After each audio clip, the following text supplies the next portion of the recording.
Aurélie Mayol, bonjour et merci d'être avec nous aujourd'hui dans ce nouveau concept d'émission où on va discuter et revoir un peu votre parcours, votre vie et un peu tout ce qui fait Aurélie Mayol qu'on connaît aujourd'hui.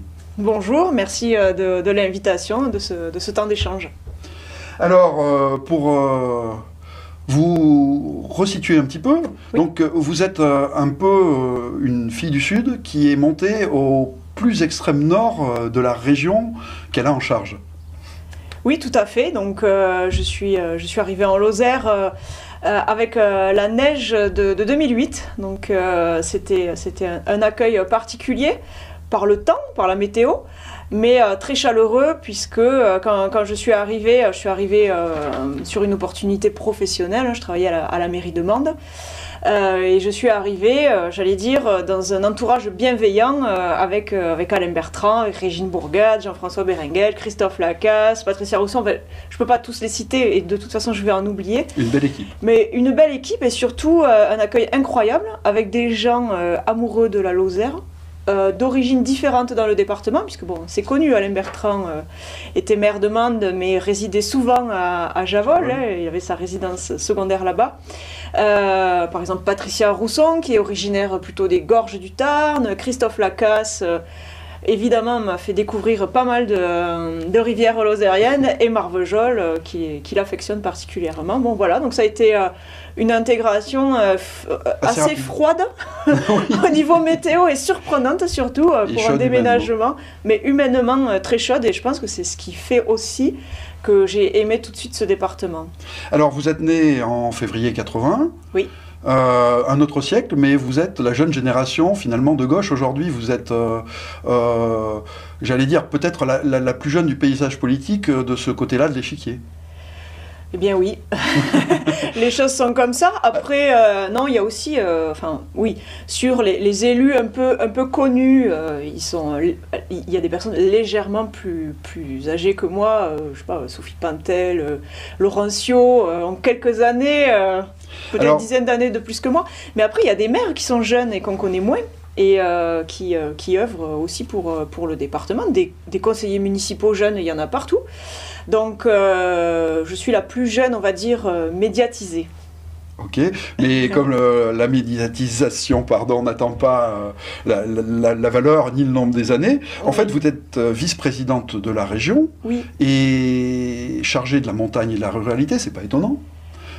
On y voit une filiation ? Bah oui, on y voit une filiation, je sais que vous pensez à Alain Bertrand, mais aussi Sophie Pantel, parce qu'avant moi c'était Sophie Pantel, qui était plutôt mobilisée sur des questions d'élevage. C'est vraiment quelque chose avec lequel elle s'était investie. Mais aussi, pas une filiation, mais un lien avec Carole Delga préexistant en fait à l'élection régionale de 2015 dans cette grande région. On avait travaillé avec elle sur le rapport sur l'hyper-ruralité et à l'époque elle était députée. Et on avait audité plein de parlementaires qui avaient une expertise et elle, je l'ai rencontrée parce que sur la thématique de la santé déjà, oui, en zone de montagne, puisqu'elle est originaire des Pyrénées, hein, sa circonscription est montagneuse. Et donc on s'était rencontrés pour parler des maisons de santé, de ce qui fonctionnait, ce qui ne fonctionnait pas, comment les adapter. Et donc elle a participé au rapport sur l'hyper-ruralité de 2014 d'Alain Bertrand. C'est comme ça qu'on s'est rencontrés. Et c'est comme ça aussi qu'elle savait que j'avais quelques idées à proposer sur les territoires hyper ruraux, comme dirait l'autre, et de montagne. C'est facile de travailler avec Carole Delga, c'est un plaisir, oui, Carole Delga, c'est quelqu'un qui a de la force. Donc, elle entraîne en fait tout son monde. Et à côté de ça, c'est quelqu'un aussi qui est à l'écoute. Donc, c'est une présidente de région, une vraie présidente qui décide, qui prend des orientations. Mais il est tout à fait possible, quand on est vice-président, de l'appeler, de lui soumettre une idée, d'avoir des temps d'échange avec elle sur ces idées-là. Et en tout cas, moi, dans ma partie, c'est-à-dire la montagne et la ruralité, en plus, c'est quelque chose qui lui parle. Hein. Ça a toujours été très limpide. Et ça a permis de faire des choses un peu hors du commun, on va dire, pour la montagne notamment, comme pour le département de la Lozère, qui est, lui, vraiment hors du commun. Donc il nous sert absolument montagne et vraiment hors du commun. Il nous sert souvent d'exemple. Quand on discute, on dit si ça marche en Lozère, si on n'oublie personne en Lozère, ben c'est que c'est la bonne solution. C'est que les critères sont atteignables par tous parce qu'on a des spécificités particulières. Et donc ça nous a permis par exemple de faire le premier plan montagne d'une région en France. Les budgets participatifs, budget participatif montagne, c'est le premier dans la région et aujourd'hui tout le monde en propose, toutes les collectivités se lancent là-dedans. Et donc voilà, cette proximité, ça permet aussi des fois de proposer des choses, d'expérimenter. Et très récemment, vous continuez sur le foncier d'ailleurs, avec une structure originale, on va dire. Oui, donc on est en train de monter, d'expérimenter avec la SAFER, c'est de celle-là dont vous pensez. Absolument, la foncière. La foncière agricole. Alors pour les auditeurs, le problème c'est l'accession à la terre, surtout en Lozère. L'accession au foncier pour les installations, les transmissions qui ont besoin d'extension de foncier. C'est essentiel pour l'agriculture. C'est essentiel. Et donc aujourd'hui, avec la SAFER, on a monté une foncière agricole. Donc le consortium SAFER Région va acheter les terrains à un prix qui permet ensuite de le louer à un agriculteur pendant 5, 10, 15 ans. Et à la fin de la période de portage, l'agriculeur pourra racheter son ça fluidifie et ça permet d'éviter les monopoles. Ça permet aussi de maîtriser les prix sur le foncier. C'est-à-dire qu'il y a un gros opérateur qui arrive et donc c'est aussi l'intérêt. Et ça permet de résoudre aussi le problème du crédit, puisque aujourd'hui la terre agricole a une forte valeur. Et donc certains jeunes agriculteurs ont du mal à accéder au crédit bancaire classique. Ben voilà, ça permet, le temps qu'il s'installe, de porter le foncier qui est très coûteux. Et pendant ce temps-là, lui peut s'équiper pour travailler sa terre, pour transformer ses produits. Il concentre son potentiel financier sur la valorisation de sa production. Alors, depuis toujours, vous êtes bercé par cette histoire de terre, puisque vous venez d'une terre aussi qui est aussi précieuse que celle de Lozère, puisqu'il y en a peu, puisque vous êtes né entre la montagne et la mer, dans un petit coin de paradis qui s'appelle Banyuls. Vous avez commencé votre carrière politique à Argelès, avec un maire qui vous a porté dans son équipe sur les premières élections que vous avez travaillées. Aussi, et puis petit à petit vous avez cheminé jusqu'à la montagne. Vous préférez quoi, la mer, la montagne? Assurément la montagne, ouais. Finalement, la mer me manque peu, j'y retourne par attache familiale, mais déjà quand j'étais jeune, les loisirs que je pratiquais dans mon département d'origine, c'était la randonnée. Donc voilà, je courais aussi au travers des sentiers. J'étais plus jeune, c'était plus facile. Et j'ai toujours eu une appétence finalement pour cette terre. Mes grands-parents étaient paysans, puisqu'ils avaient très peu de cette chère terre agricole, plutôt vinicole. Mes grands-parents côté paternel, eux, avaient des fruits dans la vallée de Thuir, du Val-Espire aussi. Donc déjà la montagne. Donc voilà, plutôt la montagne, plutôt des souvenirs de jeux dans la nature avec mes cousins et mes cousines. Voilà, très petits, on faisait les vendanges. Donc c'est vraiment un attachement à la terre nourricière, j'allais dire, qui apporte quelque chose. Et puis c'est aussi, pour moi, du coup, la valeur travail, c'est-à-dire que mes grands-parents étaient polyactifs, et ils étaient agriculteurs, mais pas que, parce qu'à l'époque, ça permettait pas de vivre. On parle là d'un hectare, par exemple, c'est vraiment pas beaucoup. Donc, c'est un peu... c'est mes origines, c'est vraiment la terre, l'agriculture, le travail. J'ai toujours vu mes grands-parents et mes parents travailler. Ça a toujours été une exigence aussi de leur part auprès de leurs enfants, et notamment moi. Et donc, c'est quelque chose qui me parle, que j'ai retrouvé ici quand je suis arrivée. Les Lozériens sont des gens qui bossent, et puis il y a aussi ce côté famille dont je parle depuis tout à l'heure, qu'on retrouve ici. Voilà. Il y a une identité affective aussi entre un Catalan et un Bougnat de Clermont-Ferrand.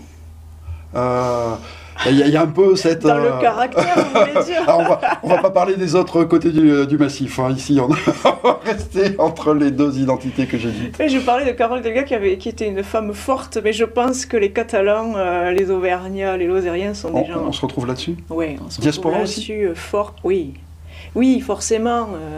Mais des fois, ça sert. Enfin, moi, je sais que... les Lozériens, vous allez à Paris, moi je me souviens d'une des premières fois où Alain Bertrand arrive au Sénat et quelqu'un qui lui tape sur la porte et sur la porte, oui, il avait quand même une carrure assez importante sur l'épaule, voilà. Et il lui dit mais moi je viens de Chanac, donc c'était le chef en fait des appariteurs du Sénat, donc bon après ça nous a un peu facilité la vie. Absolument.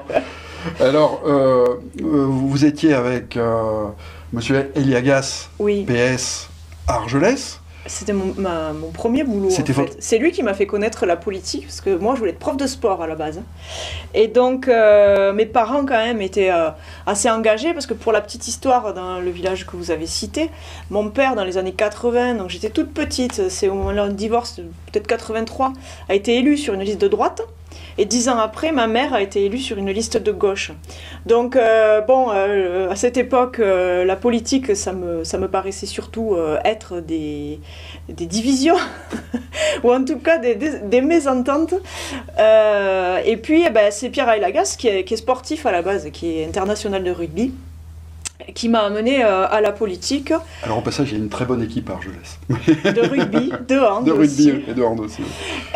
Et donc c'est lui qui m'a amené à la politique, puisque j'avais un parcours juridique, et il a vu tout l'intérêt de cette formation au sein de ses équipes à la mairie d'Argelès.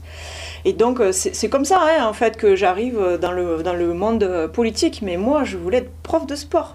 Et d'ailleurs, c'est du sport la politique aussi, non ? À l'époque, ouais, c'est assez sportif effectivement. Et à l'époque, je me souviens que c'était vraiment mes intérêts, parce que si vous me parliez de la Lozère dans les années 90, je me disais ouais, une super équipe de hand dans Lozère, voilà, c'était mes références étaient sportives, voilà. Et donc avec lui, je suis passée dans le monde politique, mais surtout ce qui m'a plu et qui fait aujourd'hui mon travail quotidien et mon engagement en politique, c'est de résoudre des problèmes du quotidien des habitants, en l'occurrence maintenant des Lozériens, parce que les politiques d'aménagement du territoire, c'est très très complexe. Il y a des normes législatives nationales, souvent pas très applicables, voire contradictoires. La loi littorale à Langogne, pour citer un exemple qui parle à tout le monde. C'est un retour à la mer. Voilà. Malheureusement. Voilà, c'est ça. Donc, il y a des grandes politiques, des décrets d'application qui sont souvent hors sol de la même façon, et donc il faut trouver des solutions localement d'aménagement de ce territoire pour que ça serve aux gens au quotidien. Alors concrètement, en modeste journaliste de province, j'ai l'impression qu'il y a deux types de politiques. Il y a ceux qu'on côtoie nous au quotidien, comme vous, qui êtes attachés au terrain, et puis ceux de Paris qui s'attachent, eux, à des convictions. On voit Madame Pompili, vous parliez de Nossac, qui ne lâche pas sans connaître pourtant la réalité du terrain. Est-ce que c'est toujours ça en politique? Il y a les grands Parisiens qui sont un peu éthérés et qui volent à 10 000, et vous, ceux de terrain? Il y a souvent les pragmatiques et les dogmatiques, en fait. C'est plutôt cette différence-là, parce que dans l'application, donc les lois sont votées à Paris, mais après, au quotidien, on reçoit de temps en temps des informations ou des réponses, j'allais dire, aberrantes de certains services de l'État au niveau régional. Donc c'est plus la différence entre le dogmatique qui va appliquer la loi à la lettre, qui va pas regarder quels effets elle a sur le terrain. Et puis à nous qui vivons, là on se rencontre dans le cadre d'une interview un peu formelle, mais vous voyez bien comment nous vivons. Nous vivons au milieu des gens. On se voit au marché le samedi, le dimanche en balade. On écoute, on parle, on discute. Les gens nous parlent, nous disent ce qui ne va pas, et nous on essaie de trouver des solutions. Donc il y a plutôt, les pragmatiques, ceux qui ont les pieds sur terre, et les dogmatiques au niveau national. Mais après, ça n'empêche pas d'avoir des valeurs communes. Hein. Et justement, alors, si on parle de valeurs, qu'est-ce que vous avez porté qui vous rend absolument fier cette année qui a été compliquée ? Alors, et que je porte encore d'ailleurs, mais c'est peut-être pas, j'allais dire, une fierté, parce qu'en politique, je pense qu'il faut en avoir peu. Il faut quand même être modeste. Mais c'est un travail sur lequel je suis encore mobilisée. C'est les mobilités, en fait. Mais quand on dit mobilité, on pense évidemment à l'Aubrac, au Cévenol, au train. Mais il n'y a pas que ça. Il y a les mobilités du quotidien. Et hier, j'en parlais encore avec un président de communauté de communes. Moi, ce que je souhaite, c'est qu'une personne dans un village, sur le Mont-Lozère, par exemple, puisse se rendre à Mende facilement parce qu'il en a besoin. Il a besoin d'aller à l'hôpital, il a besoin d'aller voir ses enfants, etc. Et c'est très compliqué, d'autant plus que justement la loi a changé 2 fois depuis que nous avons la compétence à la région, donc ça nous aide pas trop pour trouver des solutions. Mais je suis assez fière de la façon dont on avance là depuis quelques mois, puisque on aboutit avec la communauté de communes de Langogne. Là, prochainement, on a trouvé un modèle, mais qui correspond à la communauté de communes de Langogne. On y travaille avec le maire de Mende sur le TUM et l'extension à la communauté de communes, et également avec le secteur de Villefort, Mont-Lozère, etc. Donc c'est vraiment quelque chose qui, en tout cas, qui me tient à cœur et qu'il est difficile de solutionner parce qu'il faut faire vraiment du sur-mesure. Le train 0 € pour les jeunes, ça marche? Ouais. Oui, ça marche. Ça en fait partie. Ça marche. Mais ça, c'est quelque chose qui est essentiel. C'est quand on est aux responsabilités, on a 2 façons en fait de faire de la politique. On fait de la communication, c'est-à-dire on est écrivain public, on envoie des courriers à tout le monde, mais derrière il n'y a rien. Soit on y passe du temps, mais on apporte des solutions aux gens. Le train gratuit pour les 18-25 ans, mais c'est quelque chose d'assez simple à comprendre, c'est-à-dire que la gamine ou le gamin qui est étudiant à Montpellier, qui est boursier, qui n'a pas les moyens de revenir en train ou en voiture régulièrement, qui n'a pas vu ses parents, qui est enfermé chez lui depuis octobre, en distanciel, qui n'a pas vu ses parents depuis un certain temps, qui a besoin de contact humain, on peut le comprendre, ben, aujourd'hui il a le moyen de revenir un week-end en Lozère, de respirer, de voir sa famille. Et voilà, c'est ça, c'est les solutions du quotidien. Et on peut espérer que ça va être suivi par une prise en compte en fait de notre réseau pour l'avenir. Réseau de chemin de fer, j'entends, parce que chez nous il est un peu difficile. Moi il m'est arrivé pour aller à Perpignan de mettre 8 heures en train.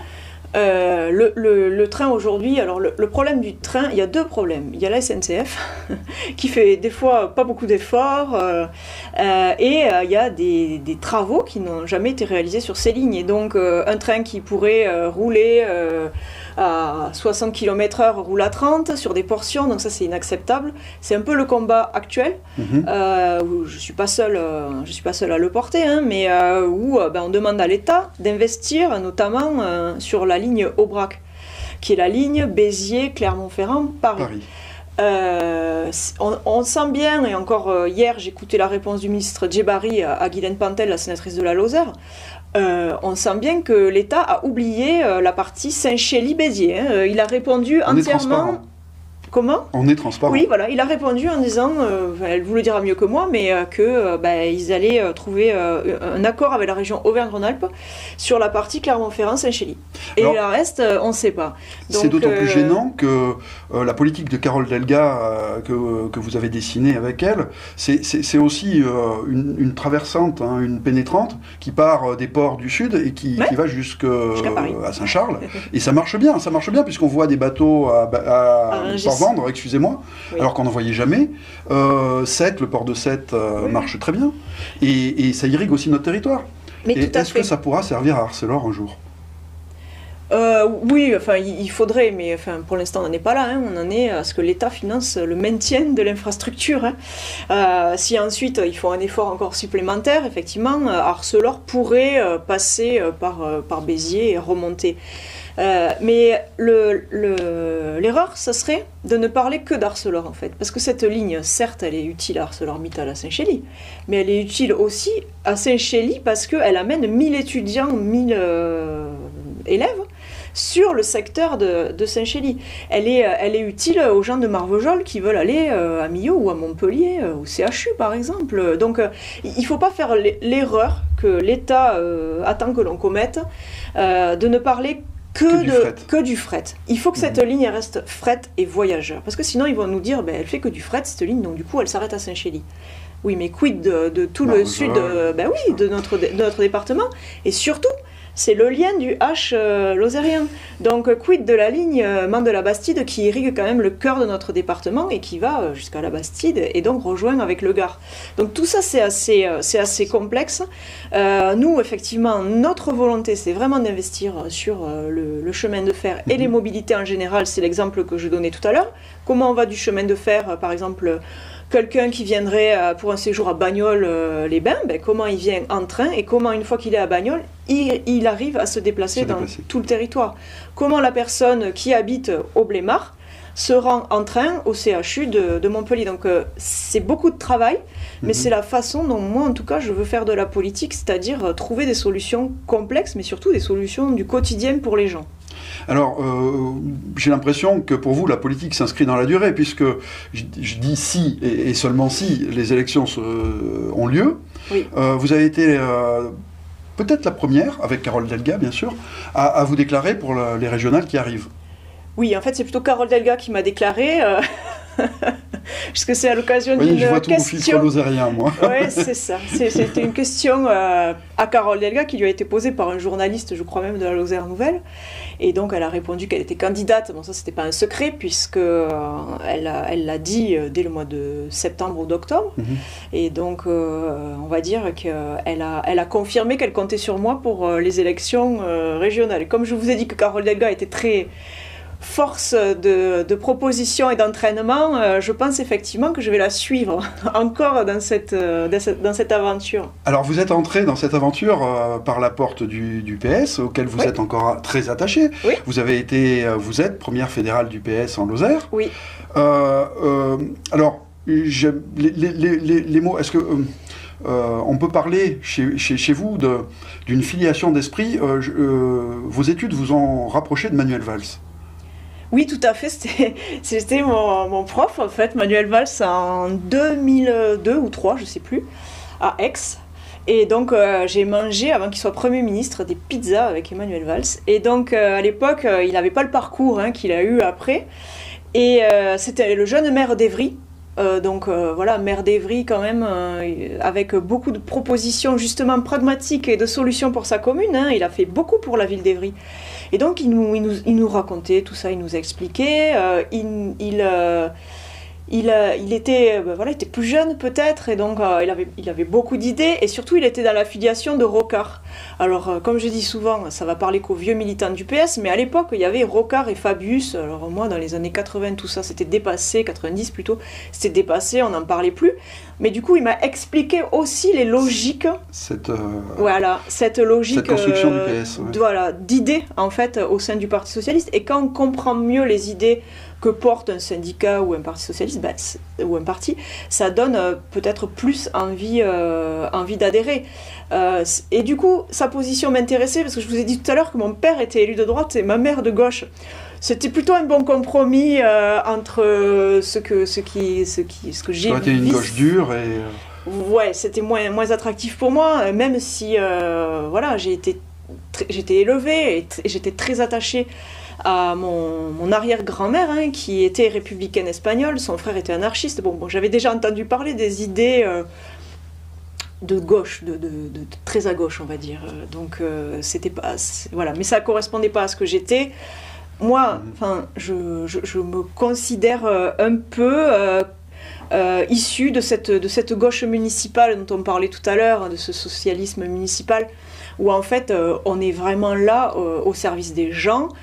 C'est une gauche qui est pragmatique, et c'est une gauche qui à la fois protège et à la fois permet. C'est-à-dire que la gauche dont je suis, c'est celle qui croit à l'entreprise, parce que l'entreprise, ça fait du pouvoir d'achat, ça fait des emplois, et à côté de ça, elle protège aussi. Elle va protéger, offrir une émancipation aux jeunes, leur permettre de suivre des études, protéger les personnes âgées, avec une 5e branche de la sécurité sociale. Si on en parle aujourd'hui, c'est quand même un apport du... oui, c'est un apport de la gauche, et tout le monde s'en satisfera quand elle sera constituée par les syndicats et le patronat.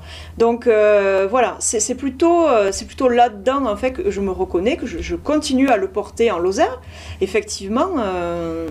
Et justement, comment on peut évoluer maintenant avec cet esprit de gauche, en portant le message qui va avec et tout l'environnement, dans cette période, on va dire, d'augmentation de la température politique et de dissolution des partis? C'est un peu la fonte glaciaire qui nous amène vers quoi? Oui, mais c'est peut-être la fonte glaciaire des partis politiques hérités des années 60-70. Et si on perd les valeurs, elles sont toujours là. Absolument, et on peut garder les valeurs et les fondateurs aussi. C'est pour ça que moi j'ai gardé ma carte au Parti Socialiste, alors que ça n'a pas été le cas de tout le monde. Certains, je pense, le regrettent aujourd'hui, parce que pour moi, le parti politique, c'est comme un syndicat, et j'allais dire quel que soit le nombre d'adhérents. Si on y est, c'est qu'il y a des valeurs à défendre, donc il faut véritablement les défendre et les assumer. Parce que on peut pas dire je suis au Parti Socialiste, mais par exemple à la région, je vais siéger dans un autre groupe. Non, il faut, voilà, il y a un moment donné, on a des valeurs, il faut les défendre, les assumer, les expliquer. On ne peut pas passer de l'un à l'autre. Donc, moi, j'ai gardé mon attachement au Parti Socialiste. On travaille toujours avec les militants du département sur des politiques. On est force de proposition. Voilà, aujourd'hui à la région, si on a les livres gratuits, l'ordi, c'est quand même, on peut reconnaître que pendant la période de pandémie, quand même un apport considérable pour les lycéens, on l'a étendu aux étudiants. L'esprit Georges Frêche, vous y êtes attaché? Oui. Mais bien sûr, Georges Frêche, c'était un grand visionnaire pour Montpellier, et puis ensuite pour la région. Alors, on a eu de la chance qu'à Paris, ça se passe pas trop bien pour lui et qu'on le catapulte dans notre sud. Ouais, comme quoi, Paris, c'est pas toujours un objectif. On peut apporter beaucoup sur d'autres territoires. Alors, justement, en parlant de ça, est-ce qu'il y a un ordre de marche qui vous rattache à un esprit, j'allais dire, qui vous guide aujourd'hui en esprit de la gauche? Carole Delga, les militants de Lozère. Il y a des gens qui sont peut-être pas médiatiques au niveau national, mais qui font beaucoup de choses sur les territoires. Vous prenez Michael Delafosse à Montpellier, remarquable. C'est un maire de gauche remarquable, qui applique des idées de gauche et qui arrive aussi, malgré peut-être quelques réticences de nos camarades, à se saisir de sujets essentiels pour les gens, notamment à Montpellier, par exemple la sécurité, les transports gratuits, voilà. Donc il y a des exemples, il y a le maire de Nancy, il y a des tas de gens comme ça avec qui on peut discuter, échanger. Il y a une figure qui va émerger pour la suite nationale? J'espère bien qu'il y aura cette... On ne va pas vous demander sur qui vous pourriez parier. Non, je parie pas aujourd'hui, parce que j'espère que... C'est pas un pari? Non, c'est pas un pari. J'espère que on va, j'allais dire, que quelqu'un du pragmatisme, je parlais de Carole Delga par exemple, de Michael Delafosse, qui détient cette capacité de proposer des solutions de gauche dans la situation où nous sommes, crise sanitaire, également la transition écologique qu'il va falloir appliquer. Voilà. Donc j'espère qu'il y a une figure des gauches qui va pouvoir émerger et apporter ses idées au débat, parce que voilà, aujourd'hui, déjà il n'y a plus de débat. Donc, et puis on voit bien que l'idée c'est de se faire de Marine Le Pen le meilleur ennemi. Et pour moi, ça, c'est vraiment irresponsable, parce que, comme je vous l'ai dit, arrière-petite-fille de républicains espagnols qui ont vécu la retirade, c'est inacceptable qu'on se serve de l'extrême droite comme de faire valoir. Alors, des fois, l'histoire fait des pieds de nez, puisque vous êtes monté en Lozère et Marine Le Pen a posé son bateau à Argelès, donc... Oui, écoutez, j'espère qu'il n'arrivera rien à son bateau. Bon, on va glisser sur la deuxième partie de cette émission. Là, ça fait une demi-heure en gros qu'on est ensemble. Et ça passe vite, dis donc. Absolument. Et la deuxième idée qu'on voulait développer avec Lozère Nouvelle en créant ce format-là, c'est et si vous aviez 5 minutes, vous les avez, qu'est-ce que aujourd'hui vous diriez aux Lozériens en vous adressant en prise directe à eux? Et qu'est-ce que vous avez envie de passer comme message à ce moment de l'année où bon, c'est un peu difficile, où le printemps on l'attend avec impatience, et puis tout ce que vous savez derrière? Oui, évidemment, au moment où on parle, un message d'optimisme, même si je suis comme tous les Lozériens, j'espère que ça va enfin s'arrêter. Mais je crois que cette crise a montré que la Lozère peut être une terre d'ancrage pour beaucoup et peut apporter des solutions. Il y a des choses dont on parle depuis très longtemps, le tourisme durable, le tourisme au sein de paysages magnifiques comme l'Aubrac, les Gorges du Tarn, la Margeride. Il a été très attractif cet été, il a plu à des gens, donc ça a démontré qu'on avait là un atout considérable. Le télétravail, c'est une chance que j'allais dire que cette crise malheureusement l'est mise en exergue. Ça fait des années qu'on parle de télétravail en France. On l'aborde toujours en disant il faut faire des maisons, des espaces de coworking, etc. Mais non, il faut aller à Toulouse, et il faut aller à Montpellier, et il faut convaincre les entreprises par un travail de fond. C'est pas la loi qui va les obliger à le faire, un travail de fond avec eux, de mettre en place des modes opératoires, un fonctionnement, de former les RH pour que, ils envoient des salariés dans notre département. Et moi, je crois qu'on a énormément d'atouts dans ce département. Donc, optimisme et surtout, mais ça, ils savent le faire, s'atteler, se mettre au travail pour accueillir de nouvelles personnes dans de bonnes conditions. En respectant évidemment la qualité de vie qu'on a et qui est quand même notre atout majeur. La jeune maman qui a aussi des parents, c'est pas dur comment vous gérez cette période virale, pandémique? Oui, non, après, là, on tombe dans le champ plus personnel, mais effectivement, c'est très dur. Tout ça pour dire quel message vous donnez là aux gens? Comment on peut sentir avec espoir, mais en étant prudent, je ne sais pas. Oui, évidemment, il faut être prudent. Il faut supporter encore quelque temps que les grands-parents ne puissent pas trop voir les petits-enfants. Il faut se faire tester dès qu'on a un contact un peu hors de la sphère familiale habituelle. Quand les vaccins seront là, il faut se faire vacciner. En attendant, il faut être patient. Après c'est un moment personnellement très difficile et je pense pour beaucoup de Lozériens insupportable maintenant, qui est un peu long. Mais bon, on n'a pas le choix. Le débat de est-ce qu'on réouvre tout et on met en danger une partie de la population, la partie la plus âgée, moi je ne l'accepte pas. C'est pas un traitement humain des choses. Donc il faut faire avec. Au niveau de la région, avec l'État, on a mis énormément d'aides sur la table pour les commerces notamment. Qui ont été fermés au mois de novembre. Il y a par exemple 121 entreprises qui bénéficient d'une aide au loyer, donc on prend en charge parce qu'elles ont déposé un dossier, il peut y en avoir plus. On prend en charge le loyer du mois de novembre pour pas qu'ils aient cette charge alors qu'ils étaient fermés. On est allé sur le Fonds national de solidarité avec l'État. On a mis en place des plateformes pour permettre aux gens de consommer localement et pas sur Amazon. Avec beaucoup de voyages de camions d'ailleurs, plus que vous l'imaginiez au départ. Oui, après il y a eu l'opération Bien Manger, donc pour les personnes précaires, avec les associations caritatives, où là malheureusement on avait prévu 2 livraisons, on en est à la 7e et c'est pas terminé, où il y a 400 foyers qui bénéficient de cette aide. Là, aujourd'hui, avec le département, on cherche une solution pour des repas pour tous les étudiants en Lozère. Donc, on a un peu le frein du Crous qui considère que seuls les étudiants en précarité peuvent avoir accès aux aides.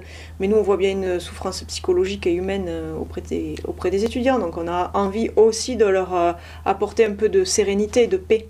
Alors, pour conclure sur ce secteur-là, puisqu'on continue et qu'on arrive sur la journée des femmes et des violences faites aux femmes, notamment cette année, oui. En Lozère, on milite beaucoup pour ça, non ? Pour le droit des femmes. Pour le droit des femmes et j'allais dire la parité, et puis généralement, pour aller sur le domaine des violences intrafamiliales, puisque c'est ça qui nous grève un peu en ce moment, qu'est-ce que vous pouvez dire, qu'est-ce que vous avez envie de dire? Sur l'égalité homme-femme, effectivement, on est très mobilisés. Donc il y a les violences faites aux femmes qui sont malheureusement mises sous les feux de l'actualité parce que ça ne s'arrête pas. Donc en Lozère, on a souvent, chaque année, on a un partenariat avec le CEDIF, justement pour sensibiliser à la non-violence, mais aussi pour dire aux femmes qu'elles ont une solution d'accueil, d'éloignement ou simplement d'échange avec cette structure. Donc effectivement c'est quelque chose qui nous, comme toutes les violences, les violences, on parle actuellement d'inceste, etc., c'est inacceptable de la même façon. Donc les violences faites aux femmes, c'est quelque chose qu'on combat et on met en œuvre des solutions. On ne fait pas juste écrire dans la presse qu'on combat le droit des femmes, qu'on combat les violences faites aux femmes. Et puis après aussi on agit en Lozère sur l'égalité homme-femme au travers des métiers. Parce qu'en fait, on s'est rendu compte que certaines femmes s'interdisaient d'aller vers certains métiers. Un exemple qui recrute pourtant beaucoup, l'école régionale du numérique, qui débouche après sur des métiers du numérique, sur 20 candidatures, il va y avoir 19 hommes. Et donc on essaye de dire aux femmes, mais oui, ces métiers, vous pouvez tout à fait y accéder. De la même façon, vous regardez les offres d'emploi à Pôle emploi, il y a beaucoup d'emplois d'aide-soignante, et il y a quasiment que des candidatures femmes, parce que à l'école d'aide-soignante et d'infirmières, il y a encore beaucoup, d'ailleurs j'ai dit infirmière, d'infirmiers, il y a encore beaucoup de femmes. Donc on dit aux hommes, mais vous pouvez être aide-soignant et infirmier et vous réaliser dans ces métiers-là. Dans les métiers du transport, de la logistique, il y a des boulots pour les femmes. Il y a d'ailleurs une femme exceptionnelle à Saint-Chély qui dirige une entreprise, donc vous pouvez y arriver. Donc voilà, pour nous, le droit des femmes, c'est effectivement lutter contre les violences, mais c'est aussi leur dire qu'elles peuvent accéder à des métiers, elles ont les mêmes droits en formation que les hommes, voilà. Et qu'en plus, derrière, il y a de l'emploi et on attend les femmes, comme les hommes d'ailleurs, mais on a besoin qu'elles aillent vers ces métiers parce qu'en Lozère, il y a des métiers qui recrutent et des secteurs qui sont non pourvus. Eh ben on va clore sur ce message d'optimisme et le message est passé, j'espère, et on reparlera la prochaine fois de savoir s'il a été écouté. Oui, écoutez, en tout cas je l'espère, il y a une sensibilisation aussi auprès des chefs d'entreprise et qui sont sensibles et accueillants pour les femmes et pour les hommes. Aurélie Mayol, merci. Merci à vous, bonne journée.